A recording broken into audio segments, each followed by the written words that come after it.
मीराबाई नृत्य करती थी, पर मीराबाई का नृत्य कई लोगों को लगता था नाचने वाली आ गई है।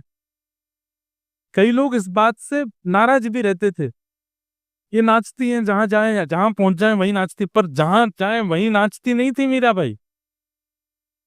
ठाकुर जी का रूप देख करके मीराबाई की स्थिति जब अपने आपे से बाहर हो जाती थी, जब अपने वश में उनका तन नहीं रहता था, तो नृत्य होता था उनसे।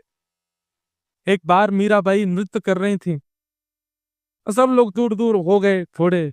कुछ लोगों को तो प्रेम समझ में आता था मीराबाई का, पर कुछ लोगों को नहीं आता था, दूर दूर हो गए। ये देखो जहां चाहती मैं नाचने लग जाती है, ऐसा बोलने लगे लोग।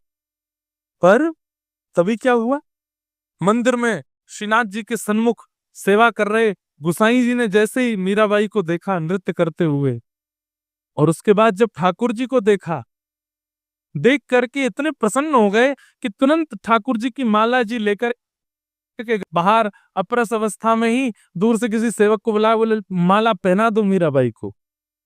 ठाकुर जी के गले की माला उतार के पहना दी मीराबाई।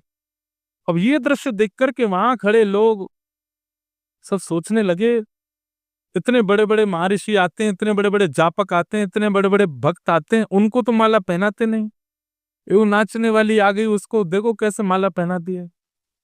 गुसाई जी बोले, बहुत ध्यान से सुनना, गुसाई जी क्या कहते हैं। गुसाई जी कह रहे हैं, तुमको नृत्य दिखाई दे रहा था, पर मैंने उस समय जो अनुभव किया वो मैं बताऊं।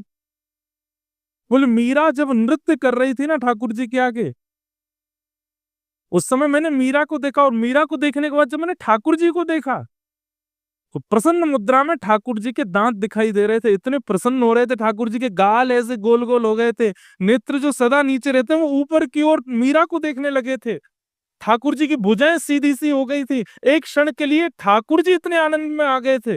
इसका मतलब है कि मीरा नृत्य नहीं करती है, मीरा नाचती नहीं है, मीरा को ठाकुर नचाता है। वो अपनी तन की स्थिति से जब परे हो जाती है तब नृत्य प्रकट होता है। और भैया दुनिया का नृत्य तो जनों को प्रसन्न करता होगा, पर जिसका नृत्य ठाकुर को प्रसन्न करे, उसको तो ठाकुर जी की माला क्या ठाकुर जी को ही प्रदान कर देना चाहिए।